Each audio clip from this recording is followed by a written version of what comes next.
Gallery ফাঁকা। ক্রিকেটের নন্দনকাননের আর সেই আবহে এবার শুভ সূচনা হলো বেঙ্গল প্রো টি-20 লিগের। মঙ্গলবার ইডেন গার্ডেন্সে ছিল সেই টি-20 লিগের উদ্বোধনী অনুষ্ঠান। এদিনের এই লিগের উদ্বোধনী অনুষ্ঠানে ছিল একাধিক চমক। উদ্বোধনের মঞ্চ মাতালেন বলিউডের জনপ্রিয় অভিনেত্রী নুসরাত ভারুচা।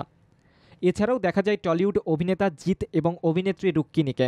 এদিন ট্রফি হাতে মাঠে প্রবেশ করতে দেখা যায় ঝুলন গোস্বামীকে। অপরদিকে ইডেনে এই লিগের শুভ সূচনা হয় সিএবি সভাপতি স্নেহাশিস গঙ্গোপাধ্যায় এবং রঞ্জি জয়ী অধিনায়ক সম্বরণ বন্দ্যোপাধ্যায়ের হাত ধরে। তারা ঐতিহাসিক বেল বাজিয়ে শুভ সূচনা ঘটান। লিগের প্রথম দিনে ময়দানে নেমেছিল সার্ভোটেক শিলিগুড়ি স্ট্রাইকার্স এবং হারবার ডায়মন্ডস। চলতি মরশুমের প্রথম ম্যাচে মনোজ তিওয়ারির দলকে কার্যত ধরাশায়ী করে দেয় শিলিগুড়ি শিবির। ৮ রানে ম্যাচ জেতে শিলিগুড়ি স্ট্রাইকার্স। প্রসঙ্গত ১১ই জুন থেকে শুরু হওয়া এই লিগ চলবে ২৮শে জুন পর্যন্ত, অর্থাৎ প্রায় ১৮ দিন ব্যাপী এই টি-20 লিগে প্রতিদ্বন্দ্বিতা করবে মোট ১৬টি দল। পাশাপাশি মঙ্গলবার ইডেনে ম্যাচ দেখতে উপস্থিত হয়েছিলেন কলকাতা পুরসভার মেয়র পারিষদ দেবাশিস কুমার সহ একাধিক রাজনৈতিক নেতৃত্বরাও। যদিও নেটিজেনদের কটাক্ষের শিকার হয়েছে এই লিগ।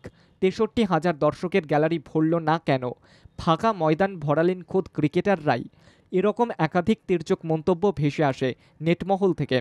যদিও সমস্ত বিষয়কে উপেক্ষা করে ইডেনের ময়দানে শুরু হওয়া এই লিগ যে আগামীতে ক্রিকেট জগতের নতুন প্রতিভাদেরকে জায়গা করে দিতে চলেছে, সে বিষয়ে আশাবাদী ক্রিকেট মহল।